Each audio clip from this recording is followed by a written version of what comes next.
أعوذ بالله من الشيطان الرجيم بسم الله الرحمن الرحيم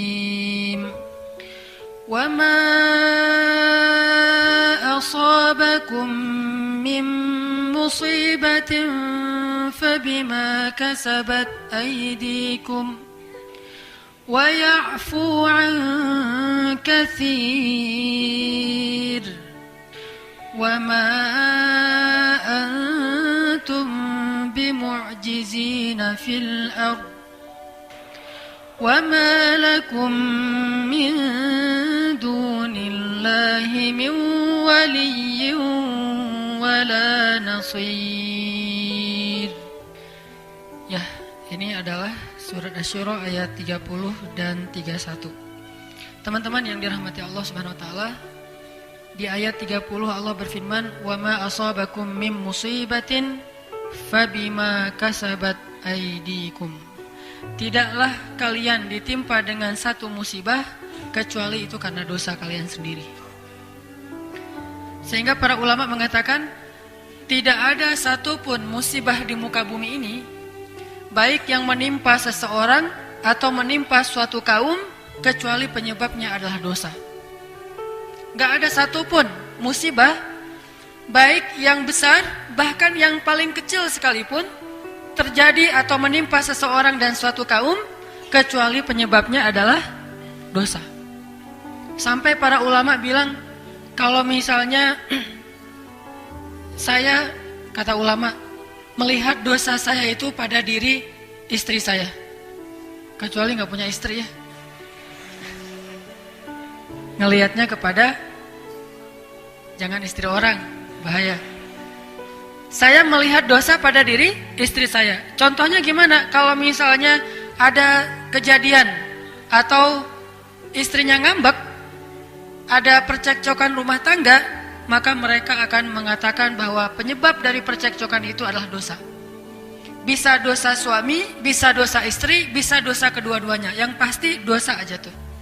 Sehingga ketika ada masalah dengan pasangan, ulama yang ahli hikmah akan banyak bertaubat dan beristighfar. Karena tidak terjadi suatu ketidaknyamanan kecuali penyebabnya adalah dosa. Jadi kalau misalnya ngerasa ada masalah dengan orang yang kita cintai, itu pasti penyebabnya dosa, istighfar. Terus ulama juga bilang, saya kadang melihat dosa itu ada pada diri anak saya. Gimana ceritanya? Setiap kali anaknya merasa tidak mau mendengar nasihat orang tuanya, pasti orang tuanya akan mengatakan, ini mungkin karena dosa saya, astagfirullahaladzim, astagfirullahaladzim. Tidak mungkin seorang anak itu jadi keras kepala kecuali karena dosa. Bisa dosa anak, bisa dosa orang tua, bisa dosa dua-duanya. Terus mereka juga bilang, saya melihat dosa saya pada rumah saya. Jadi bagi mereka kalau atap rumah bocor, itu penyebabnya dosa. Sampai segitunya teman-teman. Atap rumah bocor, astagfirullahaladzim. Lampu mati, astagfirullahaladzim. Air nggak keluar, astagfirullahaladzim. Banyak tikus, astagfirullahaladzim. Pokoknya semua masalah yang kita alamin, sekecil apapun. Kalau buat cewek mungkin pas lagi pakai jilbab gitu, terus ketusuk jarum pentul dikit, kegores bawah sini, wah astagfirullahaladzim. Jangan-jangan saya terlalu banyak ya editan. Jangan-jangan saya kebanyakan editan. Akhirnya Allah kasih tanda, ini tanda ngedit misalnya ya. Tapi kalau ngeditnya buat suami, teteh-teteh, itu hukumnya sunnah muakkadah, sangat dianjurkan. Jadi sebelum suami pulang tuh ngedit dulu, sensor, wah ada jerawat, pakein apa, salon pas gitu. Jadi pas suami nanya, kenapa itu mah? Bekas jihad. Wis. Jihadnya adalah masak atau apalah. Kalau ngedit buat suami itu berpahala.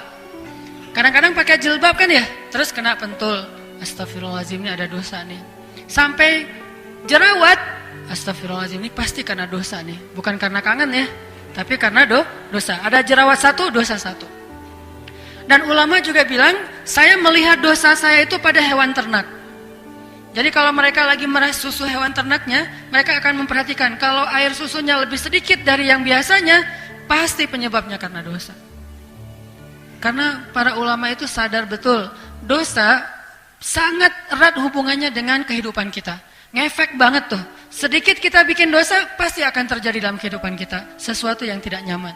Wa ma asabakum min musibah, terus fabima kasabat aydikum, pasti karena dosa-dosa. Terus ada juga ulama yang bilang, kalau saya ngelihat hasil panen di kebun saya berkurang, atau buah-buahan di kebunnya itu ada yang busuk, itu pasti penyebabnya karena dosa. Kayak gitu coba. Jadi kalau pas mereka ke kebun ngelihat buah, misalnya dia nanam anggur, atau nanam apel, atau kalau di kita mah jambu, kelapa, sampai pisang mungkin yang gampang lah ya, di kebun ada pisang tuh, kok pisangnya nggak bagus. Panen tahun ini banyak yang misalnya dimakan ulat, atau kalau mangga asam rasanya atau apapun lah, mereka akan melihat itu sebagai wujud yang nyata dari dosa-dosa mereka. Astagfirullahaladzim, tahun ini banyak banget buah yang busuk. Astagfirullah. Jadi hitung aja tuh, buah-buahan yang ada di kebun berapa yang tidak bagus, berarti menunjukkan kurang lebih seperti itulah dosa pemilik kebun tersebut. Ini untuk muhasabah kita sendiri. Ternyata dosa itu ngaruh dalam kehidupan kita. Makanya suatu hari ya, Rasulullah lagi makan bareng dengan Abu Bakar As-Siddiq. Rasulullah itu kalau lagi sehari-hari itu kalau lagi turun wahyu, tiba-tiba Nabi jadi kayak orang yang ngelamun. Kalau lagi turun wahyu, tiba-tiba beliau diam aja sendiri. Yang lain pada rame, makan, seru-seruan, ngobrol. Nabi diam aja dan tegang gitu. Diamnya itu kayak orang ketakutan, kayak orang lagi serius banget. Dan sahabat tahu kalau Nabi udah kayak gitu nih, kayaknya lagi turun wahyu nih. Sehingga pas sudah selesai itu nanya, "Ya Rasulullah, turun wahyu apa kepadamu?" Nabi membacakan ayat. Kayak Nabi lagi bareng dengan Aisyah di puncak musim dingin, Nabi turun wahyu. Akhirnya Nabi buka baju. Bayangin di puncak musim dingin, Nabi nggak pakai baju. Dan udah nggak pakai baju, bukannya kedinginan malah keringetan tuh. Saking beratnya wahyu ketika tuh turun, Nabi sampai keringetan, padahal nggak pakai baju di puncak musim dingin. Di Arab itu kalau udah puncak musim dingin bisa 6 derajat atau kurang dari itu. Dingin banget. Kemarin aja pas saya umroh bulan Januari yang udah nggak terlalu dingin itu sampai 9. Kalau di Lembang rata-rata 19, ini 9 derajat. Jadi dingin banget. Dan itu udah pakai jaket yang biasa kita pakai di Bandung nggak ngaruh, harus double atau ditambah lagi gitu, berlapis-lapis. Nabi nggak pakai baju, keringetan ketika turun wahyu.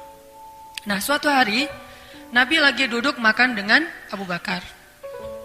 Terus tiba-tiba turun ayat, "Faman ya'mal mithqala dzarratin khairan yarah, wa man ya'mal mithqala dzarratin syarran yarah." Surat apa itu teh? Surat gempa. Zalzalah.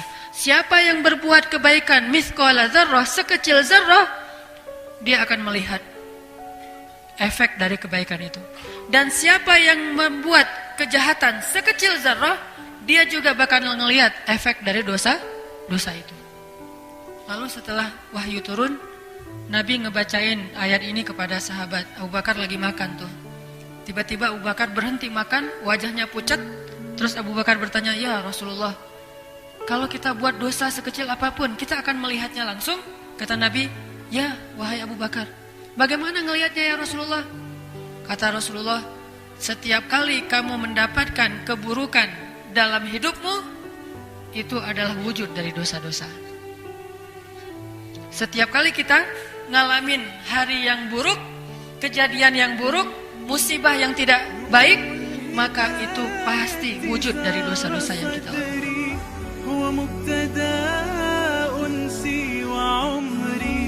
فعزمت للرحمن أمري وعلى